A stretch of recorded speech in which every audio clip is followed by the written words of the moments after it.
Muito bom dia. É um prazer recebê-los aqui. O portal SP Rio Mais tem um orgulho de anunciar a criação do primeiro podcast ESG de maneira regular na imprensa regional. Isso é motivo de muita satisfação. E maior ainda, porque a gente vai ter dois craques comandando esse podcast. A gente já vai ver quem são. ESG, você sabe que é a sigla em inglês para o meio ambiente, social e a governança. Essas três letrinhas aí têm mobilizado empresas, instituições públicas e, como gosta de falar um dos nossos apresentadores aqui, também em casa. Eu estou aqui com o Fabiano Porto e com o Luiz Magalhães. Bem-vindos e boa sorte. Obrigado. Bem-vindos e boa sorte Obrigado. nesse novo desafio. É um desafio, né, Luiz? Sem dúvida, é um desafio, mas também é trazer um pouco de informação, trazer conhecimento. A ideia aqui é mostrar a força que o ESG tem e a importância que o ESG tem para as futuras gerações, para a nossa atual e para as futuras gerações. E aí, Fabiano? Exato. Tá animado? Poxa, muito. É uma honra, uma alegria muito grande estar aqui com a SP Rio. Mas eu já fui um breve colunista da SP Rio em 2012, 2013 e agora estar aqui com o Luiz, um grande amigo, parceiro, e hoje começando com você é uma grande honra e alegria. E o ESG hoje mostrar que é um caminho sem volta. Né? Hoje a gente não há mais como você apenas eu gosto ou não gosto. O ESG hoje é uma estratégia de negócios, o ESG hoje é um meio de crescimento sustentável da empresa, acesso a mercado, diversos benefícios. Então a gente vai trazer aqui um bate-papo descontraído, leve, gostoso, para trazer com quem entende desse tema para a gente levar para os ouvintes aí todo mundo. Eu vou falar um pouquinho dos nossos apresentadores do podcast, oficialmente. Eu estou aqui fazendo só a apresentação. A partir do próximo programa, eu vou ser um ouvinte. O Fabiano Porto é jornalista, né? Presidente do Instituto Regeneração Global, mestre em Conservação e Biodiversidade e Desenvolvimento Sustentável pelo Instituto IP, né? Coordenador de ESG e Sustentabilidade do CIESP de São José dos Campos, especialista em gestão de negócios pela Fundação Dom Cabral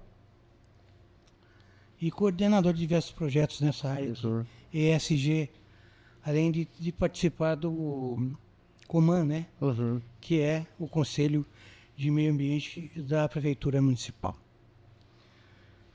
Você vê que ele tem uma formação mais acadêmica e a gente está do lado de um empresário do setor de ESG, né? Que o Luiz é agrônomo de formação, né, Luiz? Eu fiz agronomia. Fez agronomia, né? Comanda uma startup, né? Sim. O2 Eco Tá. Tecnologia Ambiental, Perfeito. que cuida de águas, né? Trata das águas com carinho, naturalmente, né? A gente gosta de ter essa posição. Estudou no Rio de Janeiro, na UFRJ. RRJ.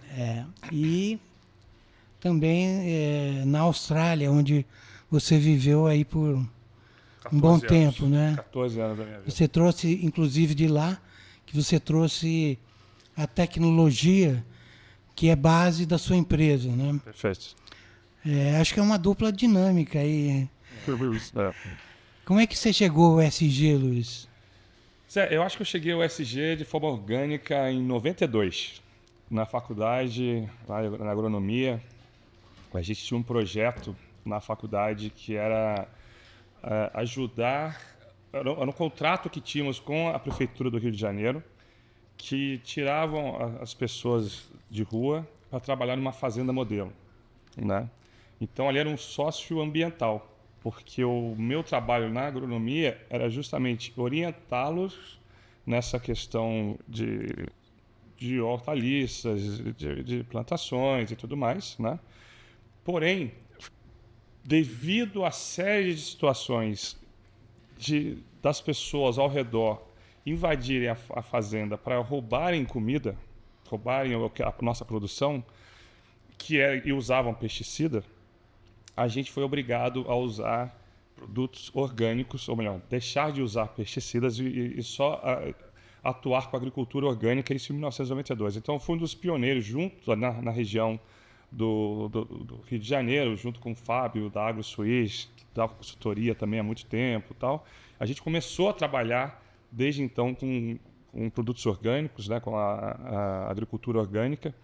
E dali eu acho que eu aprendi muito, não só na parte social, de entender, vindo de uma pessoa, de um adolescente de classe média, entender, abrir assim, um caminho que existem situações e pessoas desfavoráveis economicamente, socialmente, e também aprender com produtos orgânicos. Então, acho que o ESG ele começou lá atrás, depois eu fui investidor de startups, que é o Clube Orgânico, e acho que então, trabalhar hoje com a O2E, tecnologia ambiental, e na melhoria da água, dos rios, dos mananciais e também da indústria, que é um projeto muito legal que a gente está fazendo também, com uma grande cervejaria aqui, depois posso dar mais detalhes, que a gente entendeu que a nossa tecnologia ela não apenas melhora a qualidade da água, né?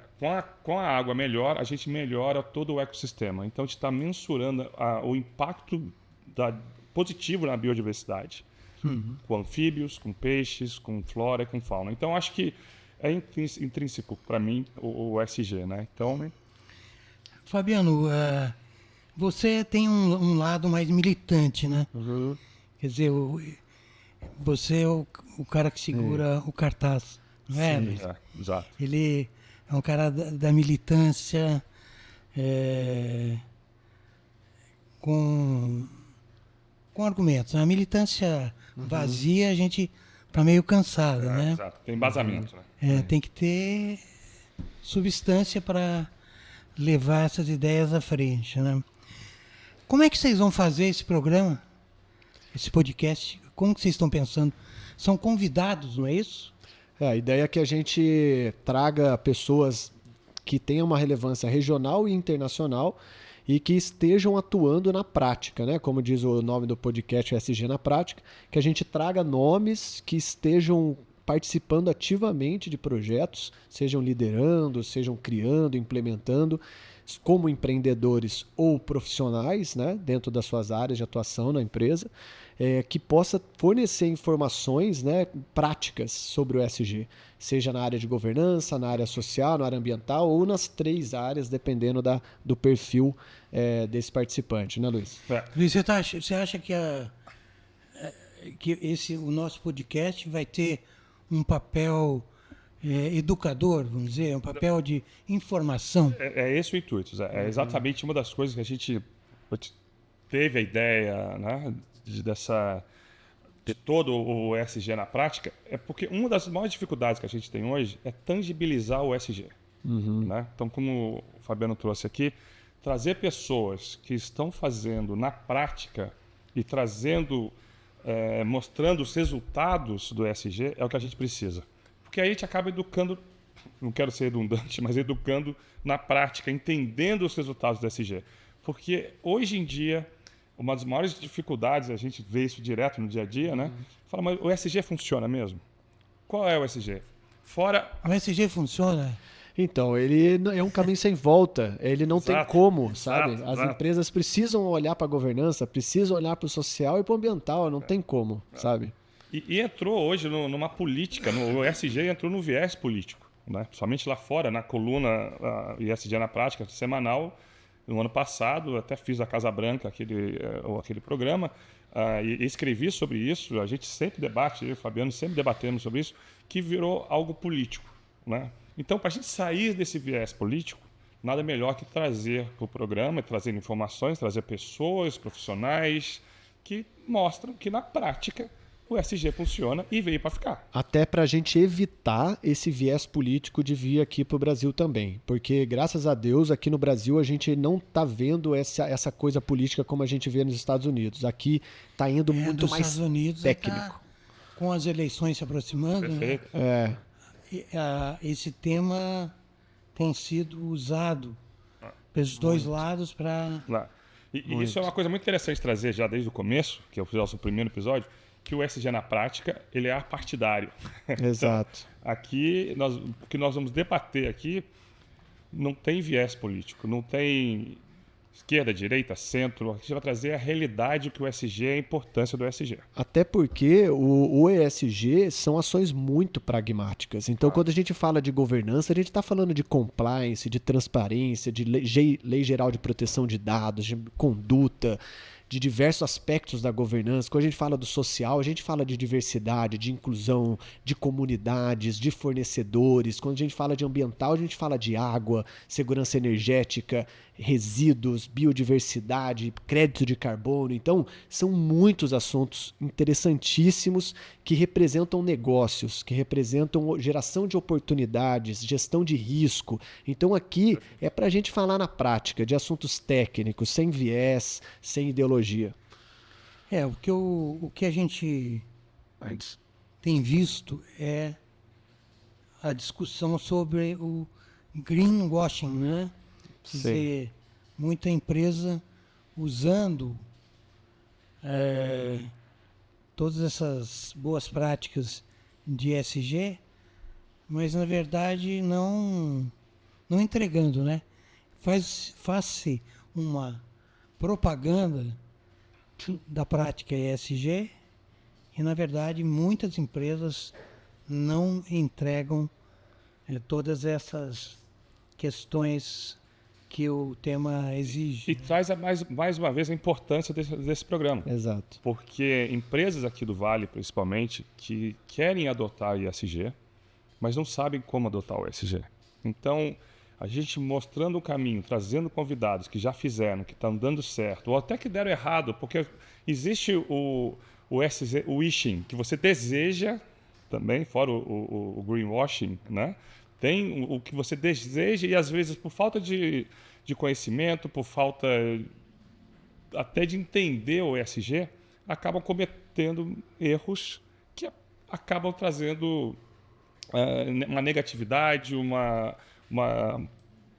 viés totalmente errado para a empresa, né? Então, esse programa tem essa ideia de informar não só a população em geral, mas também empresários para que consiga fazer a coisa apropriada. O consumidor que vai poder identificar as ações de greenwash. Então, né, às vezes você está nos ouvindo e não sabe o que é isso. Greenwash é um termo em inglês que significa lavagem verde, em tradução literal, que é quando a empresa propaga algo que ela não é, né? Ela está fazendo uma propaganda falsa, né? E sobre esse tema, Zé Gui, você é jornalista, você é do tempo, você vai saber bem o que eu vou falar. Na época da década de 70, 60, 80, as empresas faziam greenwashing planejado. Elas compravam espaço no rádio, na TV e no jornal, anunciavam aquilo e a população não tinha o que fazer, porque ela não tinha outro meio de informação. Então ela abria o jornal, via que a empresa salvava o planeta. Ela ligava a TV, a empresa salvava o planeta. Via o rádio, a empresa salvava o planeta.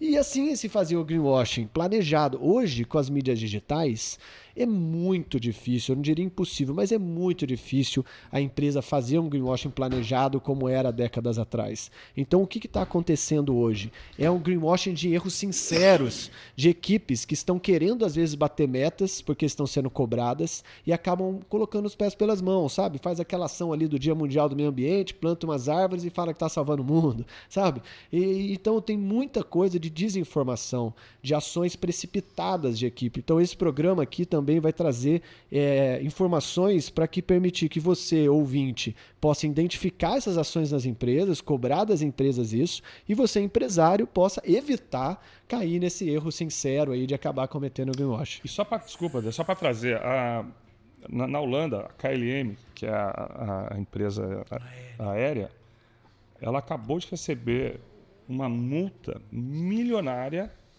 Isso na Europa é muito sério. Diferente dos Estados Unidos, né? Na Europa, o ESG ele ainda é muito inserido ali no contexto. uma multa milionária para o greenwashing. Então, eu acho que cada vez... E esse é o exemplo que a gente deve trazer para cá, né? Para nossas leis e a punidade propriamente dita, né? O Banco Central regulamentou algumas coisas interessantes em relação à certificação ambiental. Acho que é uma posição importante que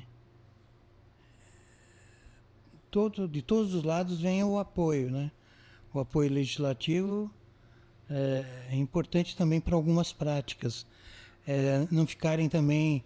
A questão da regulamentação do ESG também está na boca do povo, né? Sim. Sim, é importantíssimo. Segurança jurídica traz investimentos de fora. Segurança jurídica, ela, principalmente, de novo, com a Europa, que está exigindo cada vez mais práticas ESG das nossas empresas, para você exportar para lá, você vai precisar. Exato. Por exemplo, né, o que a gente tem aqui de prático, a B3 já está exigindo das empresas listadas na Bolsa regulamentos e relatórios relacionados a ESG. A resolução 030 da CVM também já passou a exigir relatoria relacionada especificamente ao ESG. Está no Congresso hoje, em análise, projeto de lei para se criar o selo ASG, né, porque em português fica o A, né, porque é o ambiental. E a gente está vendo diversas instituições vindo com regulações. É por isso que eu falei no começo, não se trata de gostar ou não. É uma questão que não vai ter volta. Eu comparo um pouco com o ISO, que é que eu falo com o pessoal na Ciesp. O ISO, no começo, começou meio assim, na desconfiança. Falou, ISO, será que precisa? Não sei o quê. Hoje em dia, é assim, você tem ISO, você vende para mim.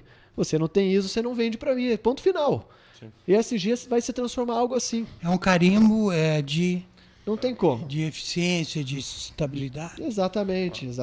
Não tem como. Agora, empresas com mais de 100 funcionários já têm que reportar a equidade salarial. Então, a gente está vendo várias iniciativas voltadas com critérios ESG, né?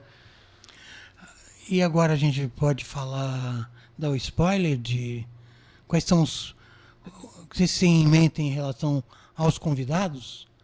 A gente sabe que vão convidar a nossa cineasta de coração, é isso? Exato. Solta essa, Luiz. Então, a Yara, ela bom, na verdade, foi o SP Rio Mais que até que divulgou isso, né? Então, ela foi a grande vencedora do prêmio lá na Inglaterra. Vai para Cannes agora, né? Nesse mês agora, ou no próximo mês. E a Yara, ela traz uma coisa bem ESG, né?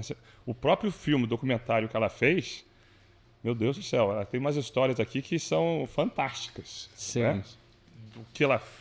De todo o caminho. E aí traz um pouco também do empreendedorismo da Yara, traz um pouco da garra dela. A questão feminina, né? A questão feminina, eu vou falar agora, exatamente, dessa garra feminina de enfrentar um mundo até cineasta que é muito mais masculino. Né? A gente não vê e não ouve muito, né, diretoras que tenha o papel que ela tem e também a grandeza da Yara. Então, acho que vai ser bem interessante. Tem umas histórias bem legais aí que ela contou pra gente, que a gente ficava assim... A gente ficava cada vez mais falando, cara, tem mais, por favor. Vai ter que ser um podcast Yara, né? A gente entender. E, claro, o documentário em si, que é totalmente ESG. Ela passou por vários biomas do Brasil, analisando critérios ambientais, relações com a sociedade, para analisar o papel do ser humano dentro desses contextos. Né? Até o Marcos Palmeira, que é ator, fez a apresentação. Então ela tem muita experiência, muita bagagem, tanto do ponto de vista individual como empreendedora, quanto do ponto de vista experiencial dela ir para essas comunidades e lidar com comunidades tradicionais. Então vai ser um programa muito bacana. Fora isso, a gente está preparando nomes que misturam ali pessoas de autoridade de grandes empresas aqui da região e pessoas autoridade em conhecimento sobre esse tema, para que a gente possa trazer uma diversificação e também tomando cuidado com a questão da equidade de gênero, que a gente tem aqui mulheres, tem a diversidade de raças, etnias também, para a gente ter o ESG na prática. Convidados obedecendo diversos. Exato. Muito bom. Agora eu pergunto como está o ESG na nossa região? Porque a gente sabe que as grandes empresas, né, as multinacionais, têm toda uma política centralizada que acabam chegando até as suas filiais. Mas eu tenho a impressão, me corrijam se eu estiver muito enganado, que o grande problema da desinformação são das menores empresas, das pequenas empresas, Pequenas e médias, que né? não tem esse aparato todo, né? Isso é uma realidade? A gente tem que enfrentar esse problema das pequenas e médias? O que está acontecendo, né? O ESG, ele é um movimento que pela primeira vez na história veio do topo da pirâmide financeira e não da base da sociedade. Até então, todos os movimentos que buscavam a sustentabilidade empresarial, começando desde a Conferência de Estocolmo em 72, passando pela Eco 92, e aí teve a Conferência de Berlim, a gente viu a ONU fazendo essa mobilização, né? A sociedade civil organizada, então veio da base. Então até por isso que não teve muita adesão, assim. Mas agora, o ESG, ele veio do topo. Então quem está falando de ESG são os investidores, a BlackRock, os grandes promotores de verbas, de financiamento. Então isso está mobilizando as empresas. E quem começa isso? Começa com as grandes. Então o que está acontecendo? O dinheiro. Começa com o dinheiro, cascateia. Exato. Começa com as reguladoras exigem das grandes, as grandes exigem das médias, as médias exigem das pequenas. O problema é que uma grande empresa tem toda uma estruturação de governança, você tem vários departamentos, você tem vários procedimentos. Agora, a pequena, a pessoa está matando um leão por dia. Né? Então, você colocar mais isso no colo do empresário, do empreendedor, é um grande desafio. Né? Então assim, é bastante desafiador você ver como está nas primeiras empresas. A ideia de que ele vai melhorar a eficiência da empresa dele. É isso. Não é só uma questão bonitinha, Sim. como você falou, não é plantar uma arvorezinha. Não, exatamente. Se ele tiver atenção para esses 3 pilares, naturalmente, no médio e longo prazo, ele vai ter sucesso. E assim, a gente tem, por exemplo, como a Fundação Dom Cabral ensina, né? O primeiro aspecto que o empresário busca a sustentabilidade é a redução de custo. Então ele está pagando muita conta de luz, ele vai colocar energia solar. Ele está gastando muita água, ele coloca uma questão de reutilização de água. Ele está gastando muito com a questão de contabilidade financeira, ele busca mudar ali para reduzir custos. Então, tudo isso vem como uma primeira questão de, poxa, como que eu posso ter melhor resultado financeiro? Sim. E lógico que daí vem uma coisa mais importante de todas, que é a cultura organizacional. A cultura do dono é o que guia tudo. Esses dias eu via um pipoqueiro na rua com prática ESG. Ele nem sabia o que era ESG, mas ele estava fazendo. Ele todo o óleo que ele utilizava, na barraquinha da pipoca, ele vendia sabão. Que esse sabão era feito com o óleo da pipoca dele. Então olha que empreendedorismo fantástico, né? Vamos trazer ele aqui. Boa. Exato, legal. Gera uma nova fonte de renda com o óleo que ele ia descartar. Então são práticas muito interessantes que dá para você implementar em vários negócios. É muito bom. Nós vamos ter esses programas 2 vezes por mês, 1 vez por mês. Vai ser mensal. Mensal. Uma vez por mês. Uma vez por mês. Né? Pelo menos inicialmente, né? Essa curadoria vai exigir todas essas... Vocês vão ter que entrar no ESG do ESG. Sim. Sim. Para fazer essa curadoria, para garantir a representatividade dos temas também, né? Como é que é a sua participação em todos esses organismos aí?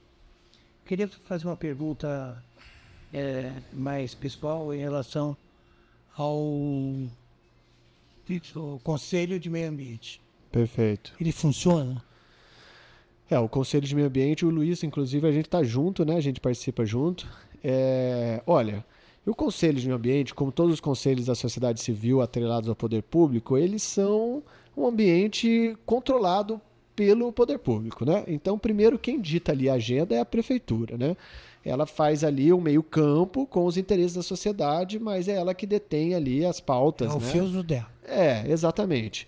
Como ele é um conselho que ele tem algumas deliberações, a prefeitura ela tem que tratar ele de uma maneira mais especial, porque o Coman ele tem poder de veto em algumas situações. Então, se os conselheiros não aprovam, os projetos da prefeitura podem não caminhar. Então, diferente de alguns conselhos que são consultivos, o Coman tem ações deliberativas. E o Coman completou 40 anos agora, né? 40 anos. É um dos conselhos mais tradicionais da região. Então, a gente tem debates acalorados, o WhatsApp pega fogo. Explode às vezes.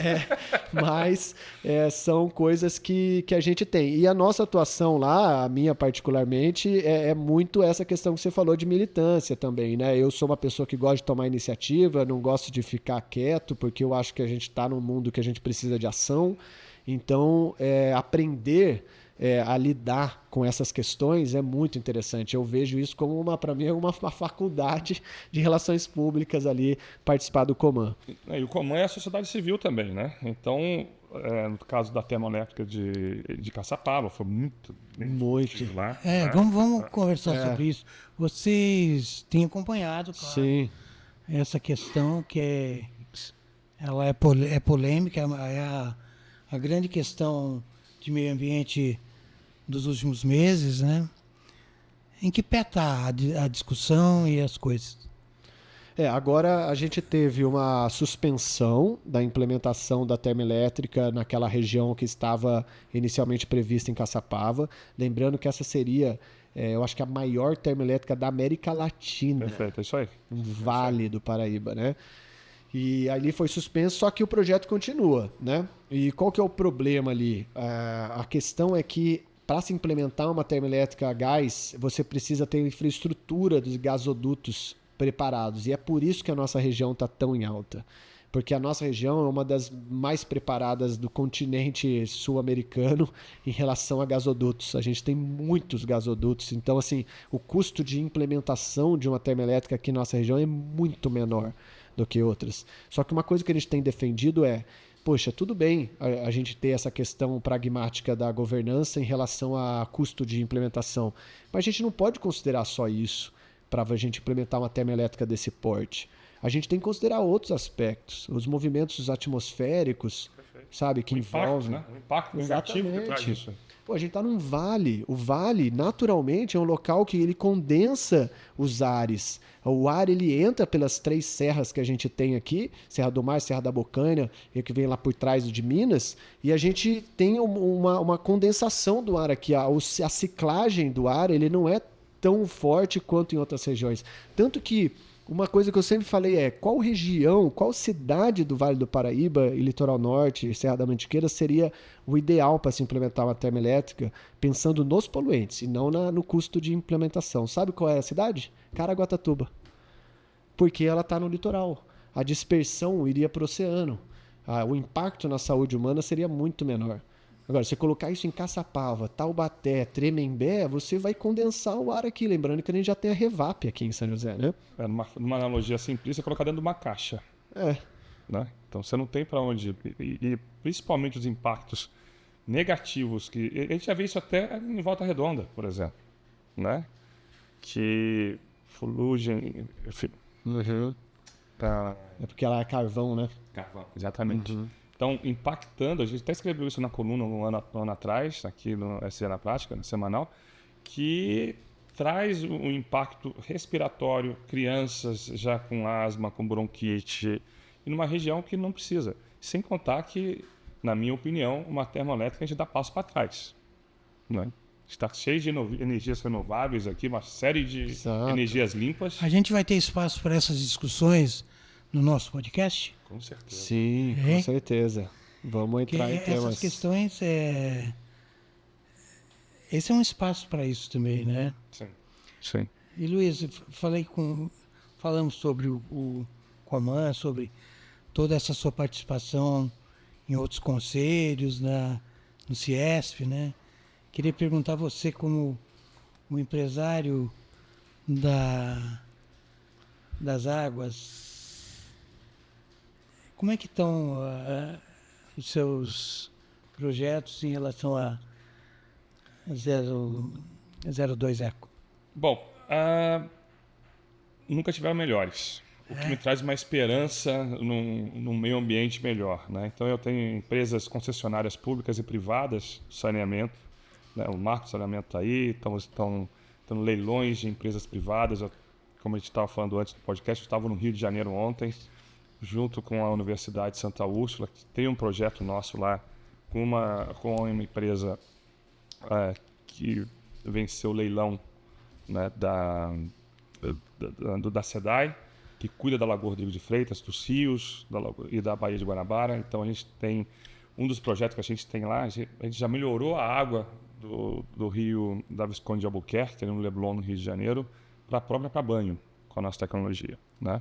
Mas o ponto principal... Lembra um pouquinho da tecnologia, né? Quer dizer... Então, a tecnologia da O2 é uma das, que agora a gente incorporou uma outra fantástica de reuso de água também.